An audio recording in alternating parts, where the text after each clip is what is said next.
Celtics add to their forward depth with Svi Mykhailiuk. We'll talk about that. We'll talk about Jayson Tatum recruiting Damian Lillard. That didn't go well. And Brad Stevens talks about the locker room changing. It's all right now on the Locked On Celtics podcast. Be ever ready.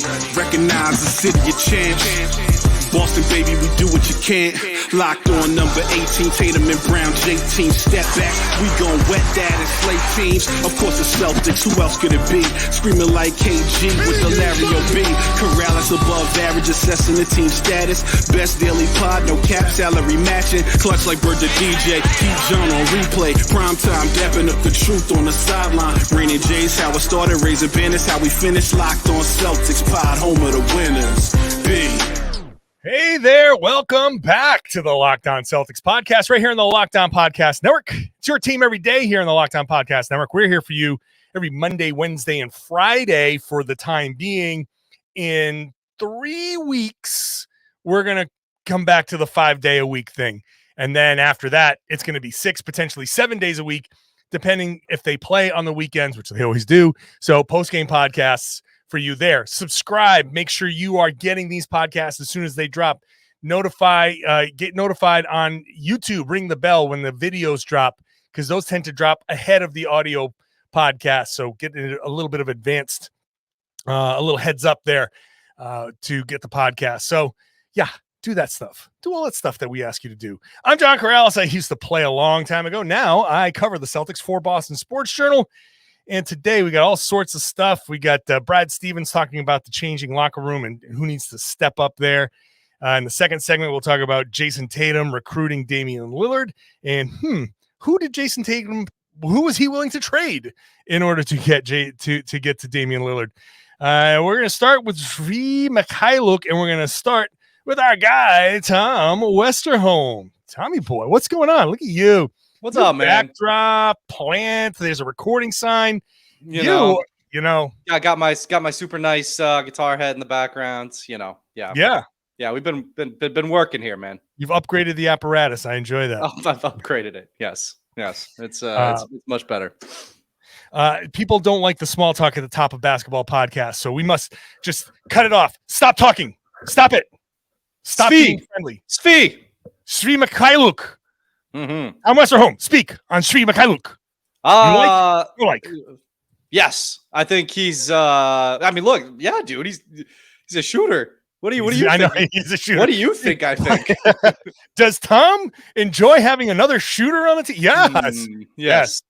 I think that was a good move. It's a very like the flow chart is very short. The Celtics sign new player. Does Tom like him? Is he a shooter? Yes, Tom likes. Boom, Tom likes. Is he not a shooter? No, Tom does not like. Well, no. Is he a shooter? No. Did Tom watch him a bunch in high school and develop a high opinion of him because he saw him at the Hoop Ball Classic in 2018? Yes. Then yes. Yeah, then yes. Also yes. Yes. Svi is 6'7" shooter. He was going to go to Greece and he chose Boston. I mean, yeah. I win either way. A man after your heart. Yes. I mean, yeah, I've done that. I've made that choice before too. Right. Yeah, those exact same circumstances as well. You chose Greece over the Celtics. Same. Yeah. Basically, within sort of the same. Kind of, not really. Yeah. This is Svi Mykhailiuk, as everyone calls him.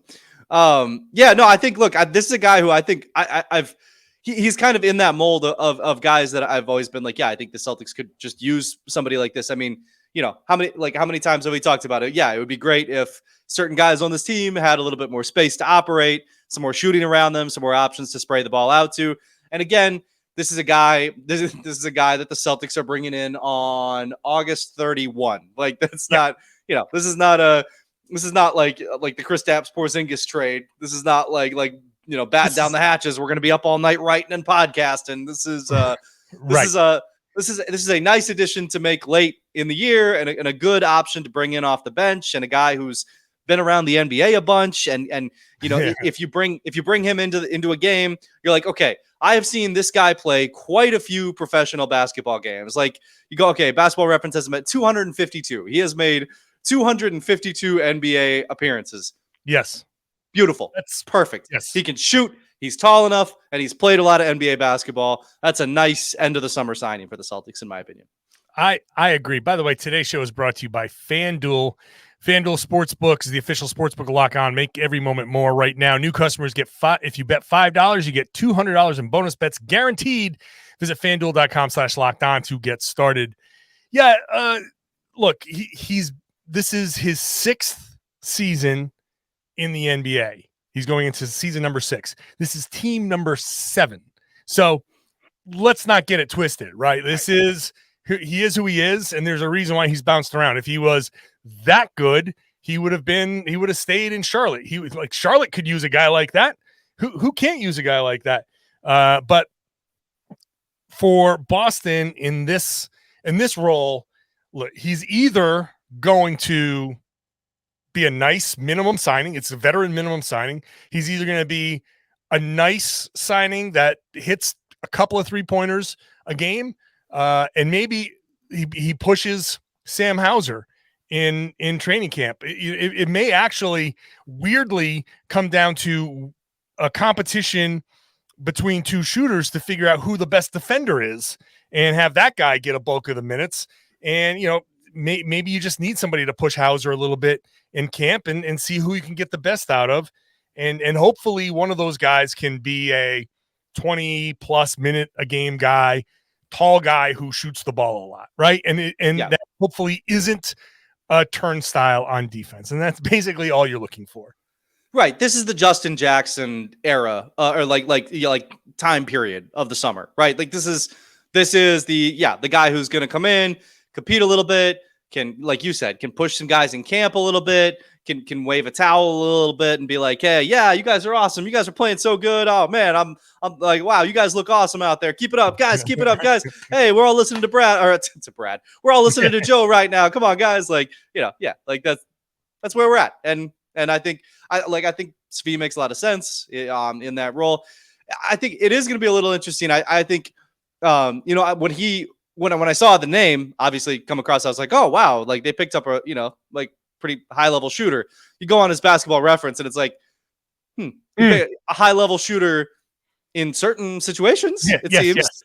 There have been several situations where I think he was expected to be a much better shooter than he was. But which again, is why 7th team in 6 years. Right.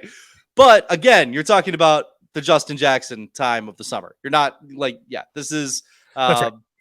This is a good signing, good spot, good time to bring him in. You didn't, it's not Kelly Oubre. It's not quite a name like that, but I think it's a solid addition for sure.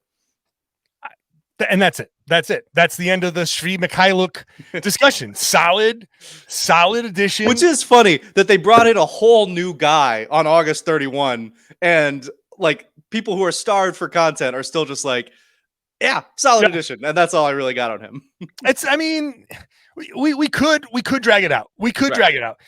We could. I could have said, hey, coming up next, the competition between Svi Mykhailiuk and Sam Hauser. But there's okay, yeah. Like, come on. It's just, it is what it is. Like we could drag 25 minutes out of it because you and I can sit here and talk hoops for 25 minutes about nothing. We could just talk about like the divots on the ball and be like, oh, this is actually, which actually brings, no, I'm just joking. So yes, but that's it. And part of it is also because we do have other things. There are other things on this day heading into September 1. By the way, September 1 already. Can I just say, as an old man, like, September already? Oh my God, where does the time go? But we're gonna get into. You've had a busy summer. Yeah.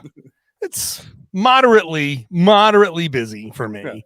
Yeah. So we'll get into the Jayson Tatum stuff. We'll take a break and we'll get into Jayson Tatum recruiting Damian Lillard and some of the offshoot discussion coming from that. First, today's show brought to you by FanDuel. NFL is here. We're waiting for the Celtics season to start. We're a month away from Media Day, but the NFL is ready to kick off, and FanDuel has a deal for you. They're not America's #1 sports book for nothing. If you haven't joined, now's a great time. You bet $5, you get 200 in bonus bets guaranteed. Win or lose, doesn't matter what you do. You bet that $5, you get 200 in bonus bets guaranteed. And you can use that on anything, spreads, player props, futures, MVP, pick the MVP, whatever. It's all there. If you're a regular customer, if you're there, you've been there and you're like, hey, all of those deals for new users, they leave us out. Well, you bet $5, you get $100 off NFL Sunday ticket. How about that?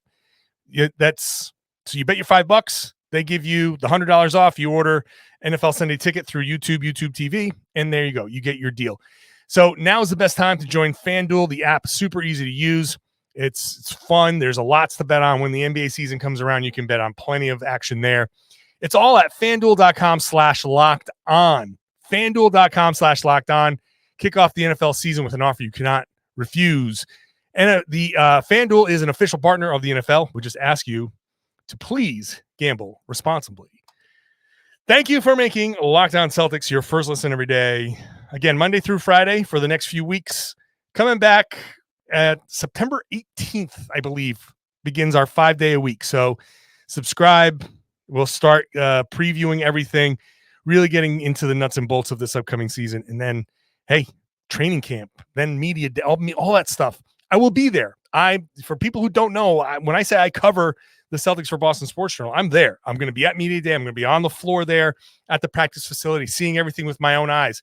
So if you're new to the show, I'm giving you a level of, a depth of coverage that you're not going to find many places around here. Let's continue the discussion about the Celtics here and get into Jayson Tatum. It was, revealed, I guess, by Mark Spears, not the online back and forth between Tatum and Damian Lillard wasn't enough, but right. Mark Spears, said, hey, Tatum tried, Tatum recruited Damian Lillard, but Lillard was like, nah, I'm still looking at Miami. There was that funny moment where Lillard was on some stream and he said something and negative about Boston, and then Tatum pops up on the stream. He's like, dude, I get it. You hate Boston. So they have to have their back and forth here. But hey, Tatum's doing what he needed to do, right? He sees a superstar player out there, even though the contract and even though he's, older and, a smaller guard and all of that stuff, he sees a guy that plays consistently at a high level. And he's like, hey, I want this guy on my team. Yeah, it's better to hear that Tatum recruited him than, no one on the Celtics gave a damn. Sure, absolutely. And I think it goes a bunch of different ways with that, right? One, Tatum and Lillard, we know they've had something of a relationship, that they know each other through, I believe, Team USA stuff, that kind of thing. We know that they're familiar with each other. And I think too, if you're Tatum, hey, this is good business. Like if you could have gotten Dame to be like, you know what, I would consider the Celtics. Best case scenario for Tatum, right? All of a sudden you get to play with Damian Lillard. Worst case scenario in that regard, well, now Miami has a real competitor, right? Like now, the team that knocked you out of the playoffs has competition and has to put more on the table if they really, want to make this Damian Lillard thing work. So yeah, Tatum did what he had to do. He, reached out to a guy that he was friendly with and that is an excellent player, and tried to hurt a rival in the process a little bit. I don't know if that was his intention, but that is that's what would have happened if Lillard had expressed any interest. Which opens up the question that everybody asks, like, well, and this is tough for an NBA player. He wants to recruit this guy who is looking for a trade, and yeah, of course, that's something that who wouldn't want to play with that guy. But you got to give something up to get him. Mm-hmm. And I'm sure if you ask Tatum, hey, who are you willing to give up to get Damian Lillard? He'd be like, oh, no. I wasn't even thinking about the trade. All I'm saying is I want Damian Lillard on my team, but you're not dumb either. That's $45 million and you got to trade for him. It's Malcolm Brogdon isn't going to get the deal done, right? Like if Miami's deal is low, Boston's deal with Brogdon, it would have to include like Brogdon and White and, or Brogdon and Smart, or like Brogdon. If you're trying to do this without Jaylen Brown, it's Brogdon in a lot of pieces that who gives a damn. So, right. And the picks that would be going back would be worse down the road because the Celtics have a better young core than the Heat do. Yes. So yeah, it's like, yeah. So I'm not going to spin it this way because this is not what Jayson Tatum was trying to do. Right. But I'm sure somewhere on the internet, people were like, oh, does this mean that he was trying to get Jaylen traded? Because you can't do a deal with Portland for Damian Lillard without including Jaylen Brown. And Jaylen Brown for Damian Lillard just never made any sense to me. So yeah. I think you're right to say that that's probably not what Tatum was trying to do, right? I think the way to look at this, it's very similar, or at least a cousin, in my opinion, to when players are like, well, this guy should have been an all-star. Why was my teammate not an all-star? And then you're like, yes. Okay, who comes off the all-star team then for your like kind of like borderline tier all-star? That's not what they're thinking. They don't have to think that way. Like, they have their guys. They're guys that they know that they play with on Team USA or that they play with on their actual team. And these are their guys and they're going to defend those guys. And, if there's a player vote for all-star, they're going to vote for those guys. And like, I think it's much more along those lines than some kind of like, get Jaylen Brown off my team, get Damian Lillard on my team. That's not that at this stage in the proceedings.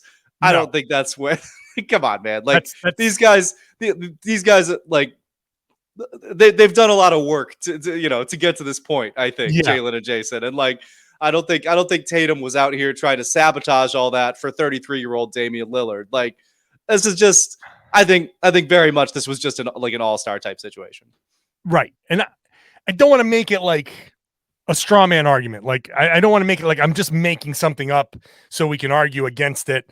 I know that's going to be out there. I know that sentiment is going to be out there. Yeah. When you say Tatum recruited Lillard, we know there are people going to say for sure, well, you're going to have to trade for him. You know how much money he makes. There's going to be that you have to trade like multiple guys. You have to put a package together. And so by saying, I want Damian Lillard I want you on this team, you're saying there are teammates that I'm willing to give up in order to get Dame. And this is the slippery slope where it comes out. Everybody wants their guy, their superstar, to go out and recruit, right? You take the opportunity you can to if there's a guy who wants out, you say, yes, Jayson Tatum should be the guy who is legally tampering and saying, yes, come play with us. It's important to make sure that people do understand that the way players think, they're not going into, it doesn't matter if we give up it doesn't matter if we give up this guy or that guy. I just want you on he's not going down that road. It's very much, I want you on my team. If you say yes, then I let Brad figure it out. Like Brad, get it done. And it's not as easy. Then Brad's going to be like, problem with that whole scenario there, Jayson, is we can't get it done, but let's figure something out here. Let's try to work with them. Can I interest you in a Kristaps Porzingis? I mean, they could have tried to work a 3-team. Who knows? Sure. Maybe Brad could have gotten creative. Maybe Brad could have figured out a way. They traded Smart anyway, and maybe Brad could have found a way to get creative with a move and say, all right, we're going to do a couple of things here that this could work. And you wouldn't have to give up a lot of players, but just knowing what Portland, this ends up just being a very nice, that's sweet that Jayson tried to recruit him. And all right. Yeah. I mean, what else can you say? The two things that are kind of funny to me, right? Number one, it's like, okay, Tatum recruited Damian Lillard. Like if Jaylen then goes up to Tatum and is like, not me, right? And Tatum's like, no. And then like half the rest of the team is like, well, then it was us. Like, like it's like a little lose-lose there. But I don't know, man. I think these stories are kind of funny. Like they just kind of like yeah, I mean, because the other thing, right, is let's say Lillard had said, "Man, yeah, Boston," Yeah, and then like that, all of a sudden Brad's in a tough situation, right? Because Brad's like, Tatum, yeah, like you said, like I can't swing this. Why? Yeah. Like, I appreciate you. Like, I appreciate you, putting yourself out there a little bit, but like, now what? What am I supposed to do with this? It feels like the beginning of a Saturday Night Live skit. Yeah, where it's like Jayson Tatum recruiting Damian Lillard, and they cut to the locker room, and then Jaylen Brown's like, so were you going to trade me? Or like a Ballers episode, right? Like if it was instead of the NFL, it was it was the NBA. Like I could see that bit like starting some drama. But the NBA is so petty. That's it, man. It's so like unnecessarily dramatic that all it takes is one person to chirp in the wrong person's ear at the wrong time and have it be like, so what did you mean by you wanted Dame? Like, and Dame could be like, I just asked Dame if he wanted to come to Boston. Like, who wouldn't ask Dame if he wanted to come to Boston? It's Dame. But you never know, man. Some people are out there sneaky chirping. You never know. You never know.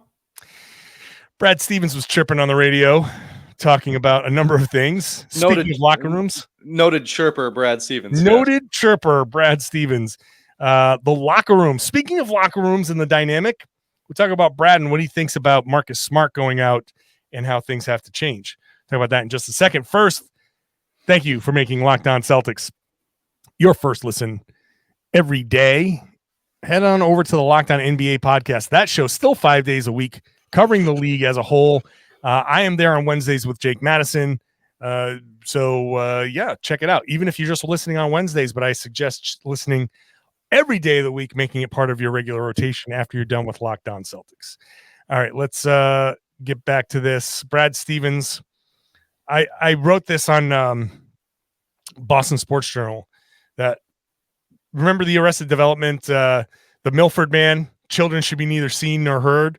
I feel like Brad Stevens is a noted Milford man. Like he can be neither seen nor heard for long stretches if he wants to disappear. But yep, that's it. Exactly. He's just in the back. He's slithery, man. He's like, you want to track him down. He's like, oh, hold on, I'll be right back. And gone. But he was on the radio. They were doing the Jimmy Fund telethon thing on EEI, and he spoke for about 15 minutes. And basically, like, Kristaps Porzingis not concerned. Talked a little bit about how that deal came together. Joe Mazzulla, he's no concern about Joe Mazzulla. Talked about how he's going. So that stuff is all like, whatever. The most interesting thing to me was when he was asked about Marcus Smart leaving and the locker room dynamic. And he said that it's going to change.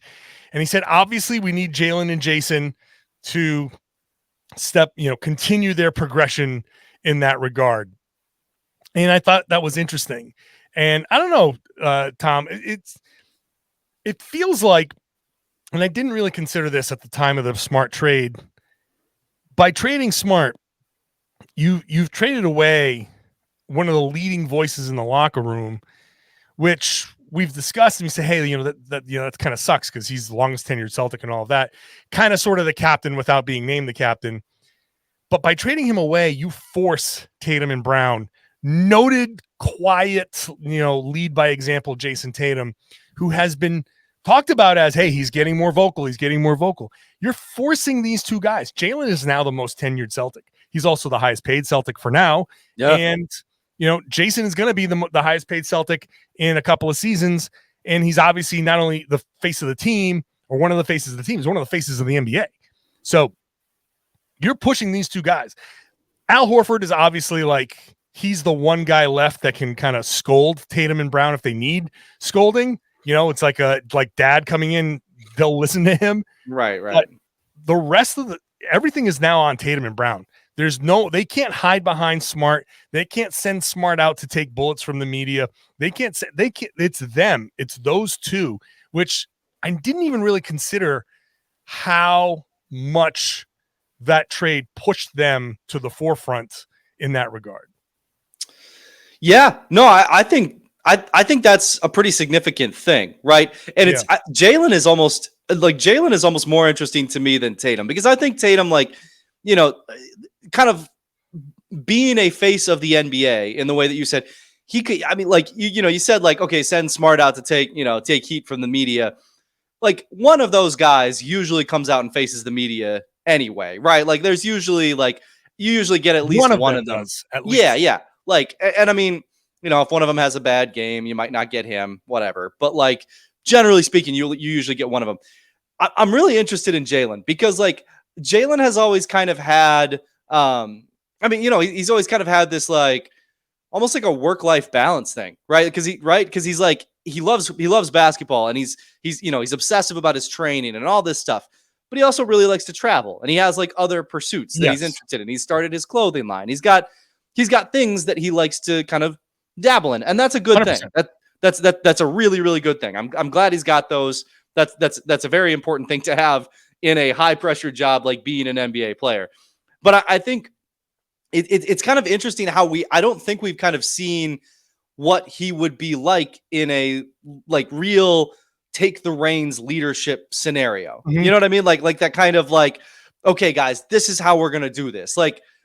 I just don't think that's ever Jaylen has always kind of been a little bit more aloof. I don't know if that's the right word for it, but to my mind, he's always been a little bit more kind of, I guess what I'm trying to get at is it feels like he's kind of done his own thing a little bit more. Whereas now it's okay, people are going to be looking to you. You're a guy, like you said, Smart's gone, and you are the longest tenured Celtic and the highest paid Celtic and all this stuff. People are going to be looking to hear from you and hear what you think about things. And I think that's going to be an interesting dynamic for him.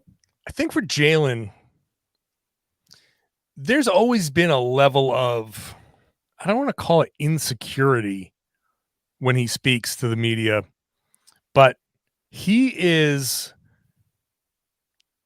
doesn't like, or hasn't seemed to like, any kind of question that puts Tatum above him.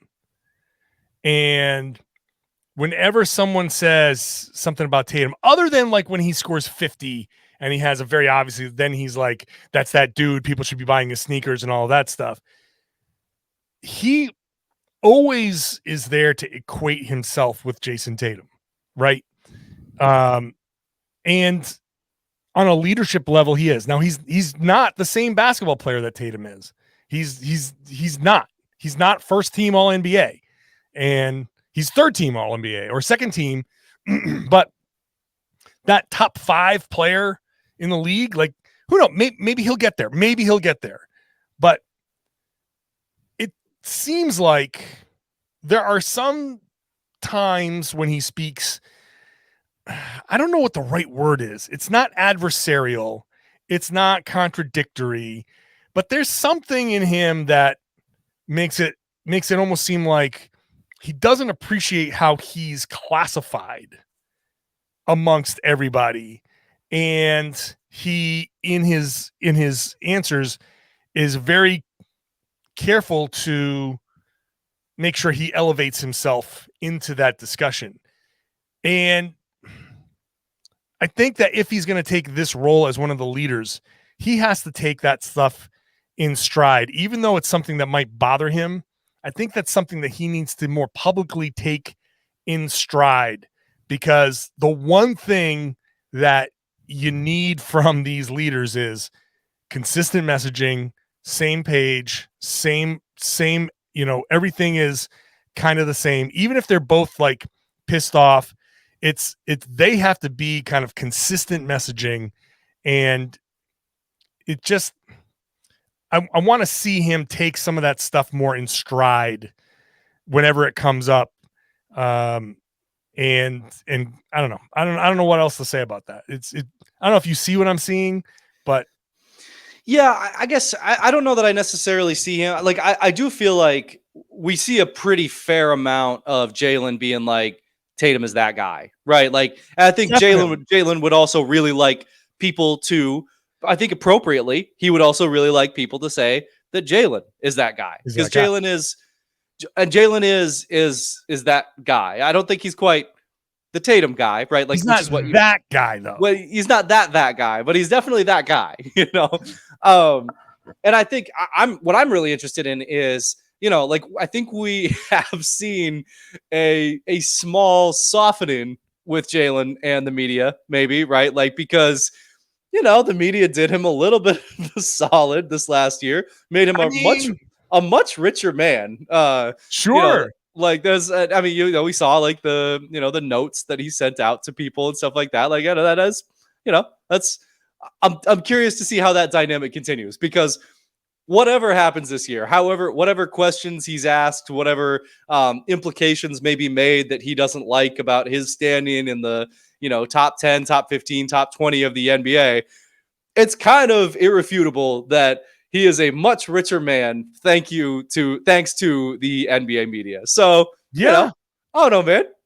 Maybe there'll be a little bit of a thawing in certain areas and maybe there was a little bit of tension from him, right? Like last year, like, you know, kind of knowing that could have been it. Could be that he just kind of knew, like, hey, you guys are in charge of my paycheck. Maybe it's not he was railing against his perception. Maybe he was just railing or railing against his place. Maybe it's just like railing against the perception, because he knew, just campaigning. Yeah, just like, hey, don't put me down, because I need to make my money. I need some votes. Whatever it is, I'm kind of guessing at the motivation, but there was definitely some element of, you know, what I was talking about. I don't know what it was or why it was, but it was definitely there.